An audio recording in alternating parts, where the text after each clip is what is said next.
Are you worried that the world is headed to World War III? Too late. World War III has already started. No, it's not a war between the United States and China. Oh, that may be going on also. It's not a war of Russia against Western Europe. It's not about the Middle East. It's not a standard war. It's an ideological war.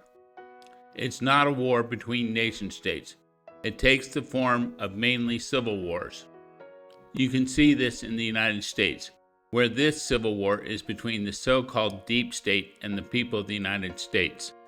This civil war is also going on in Europe, where it's the so-called European Union against the people of Europe. This war is going on all around the world.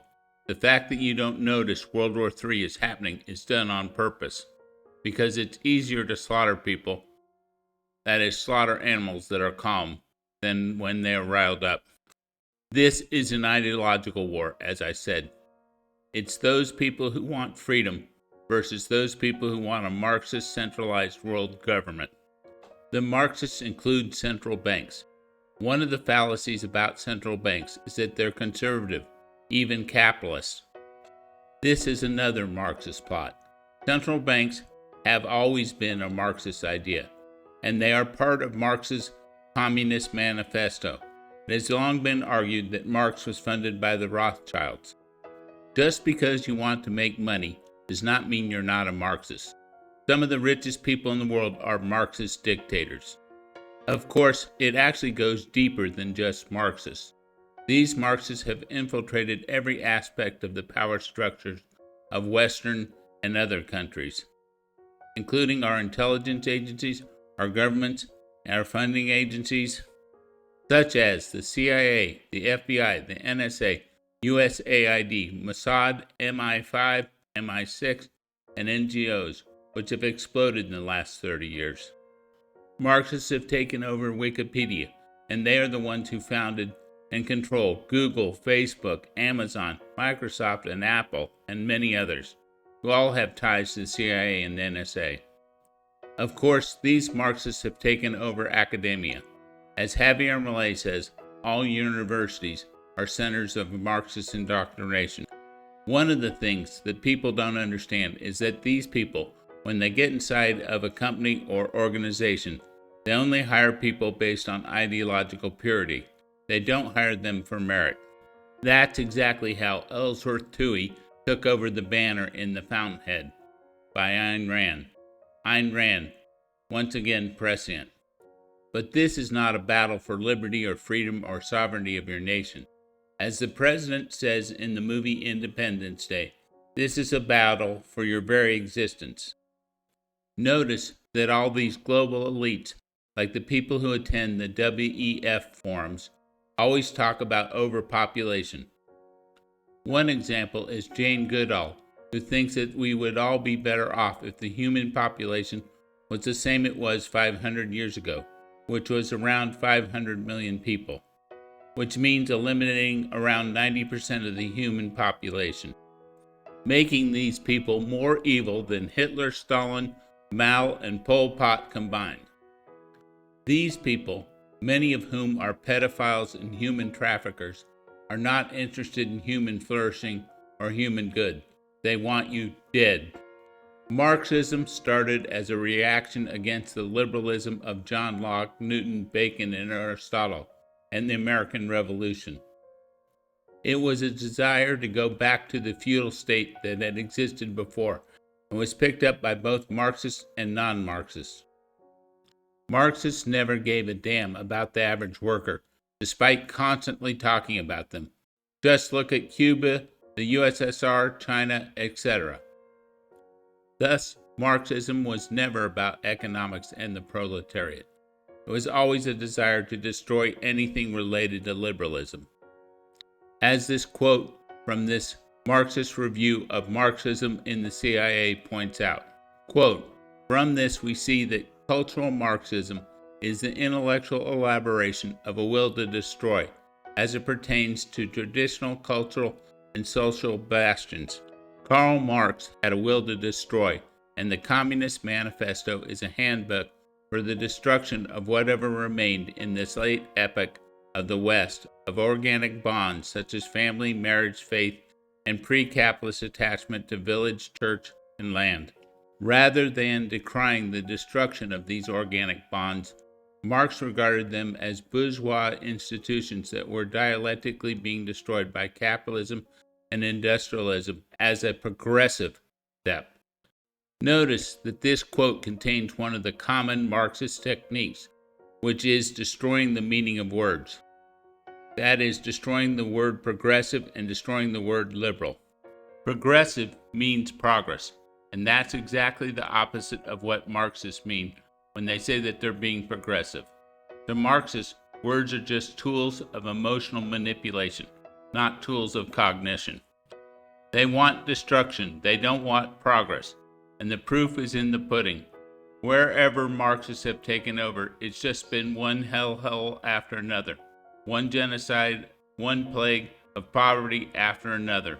If you don't think we're in the middle of World War III, then what was the whole point of the COVID bioweapon, which was designed to destroy the world and eliminate the human species? Note that all these so-called elites, like the WF, Bilderbergers, and so on, and the central bankers, always love to push democracy, which we know is just tyranny of the majority, which they're happy to push because with Dominion and Smartmatic voting machines, they were able to rig the elections to make sure that only their people would win. These machines were not only used to rig the U.S. elections, but were used to rig the Venezuelan elections, the Brazilian elections, and in Europe, destroying any meaning to the word democracy, which, by the way, the U.S. and most countries never were and never were designed to be democracies. They were constitutional republics. The obsession of artificial intelligence among the world elites is just because it's part of their plan to get rid of almost everyone. They want to replace them with AI. It's also designed to be a psychological weapon to destroy your feelings of self-worth and your optimism about the future.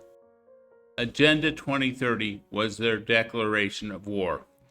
Conservatives are worse than ineffective at stopping this. They're just useful idiots, that is, partners. In fact, they're useful psyops of controlled opposition. Trump is not a counter-revolutionary that is attacking this worldwide Marxist global banker conspiracy. The only leader that ideologically understands this problem is Javier Milei. As I said, this war is ideological, and the roots of this war go all the way back to the Enlightenment. It's a counterattack against the Enlightenment, against Newton, Locke, Bacon, and Aristotle. It started with David Hume's attack on reason and attack on causation, and then went to Kant's attack on reason and the whole Kant, Marxist Hegel nonsense.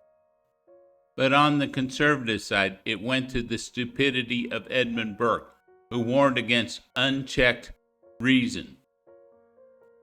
But that's not where it stopped. They knew that they had to infiltrate and destroy reason even deeper. So they undermined science, starting with physics, by glorifying Mach and then Einstein and quantum mechanics, undermining physics and science, and therefore reason itself. We know that this is the case because we know the philosophical roots of these so-called giants of modern physics. In fact, modern physics has basically done nothing in the last 100 years, but come up with more and more nonsensical ideas that can't be proven empirically and aren't based on empirical evidence. I did a whole video on this. Another prong of their attack was the progressive creation of income taxes and central banks, which is straight out of Marx's Communist Manifesto. These regressive policies have been adopted in almost every Western country. This is a clear attack on enlightenment and on reason. This was all about the progressives' regressive movement to take over control slowly. As Yuri Bezmenov, who was a KGB agent, pointed out in a long video about how the USSR was to destroy the US by taking over the institutions internally. including Hollywood and the news media, which, by the way, have both been infiltrated by the CIA. One of the things that's not understood, I did a whole video on this, is that the CIA had Marxists in it from the very beginning. They were Marxists who were dissatisfied with Stalin, but they were Marxists nevertheless. The CIA has never pushed any of the ideas of John Locke, who is the intellectual father of the United States. But they have pushed all sorts of Marxist and neo-Marxist ideas.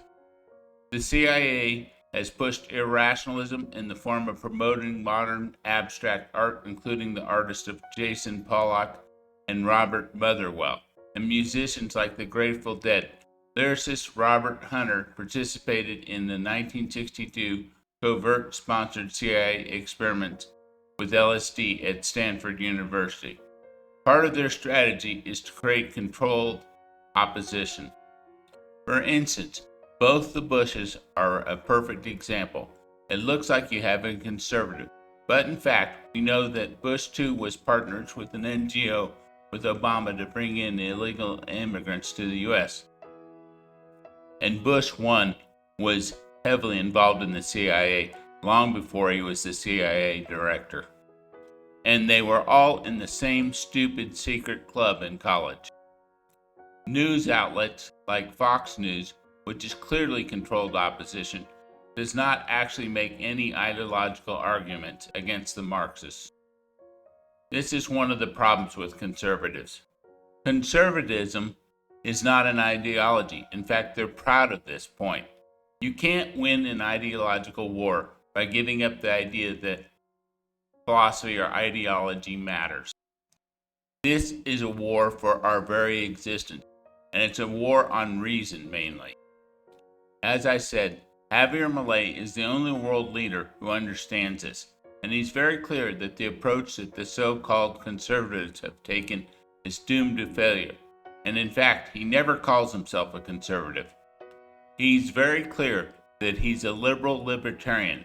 While he sometimes does cite sort of conservative themes, that is, Western conservative themes, he also quotes Locke over and over again: life, liberty, and property. He quotes Ayn Rand. He talks about the ideological and cultural battle. He's very clear that we're not capitalists because it's most efficient. We're capitalists because it's the moral thing to do. It's time to quit pretending that these people mean well. Their goal is to destroy the world and to end your existence, and end your family's existence. It's time to call these people out directly as the pieces of shit that they are.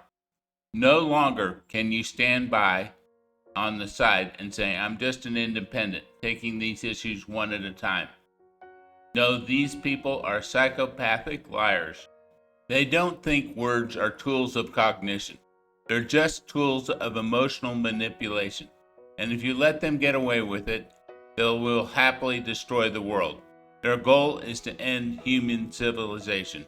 They've said so, and we should take them at their word. We shouldn't try to massage it and pretend that they mean well. So what do? Number one, understand that this is an ideological war.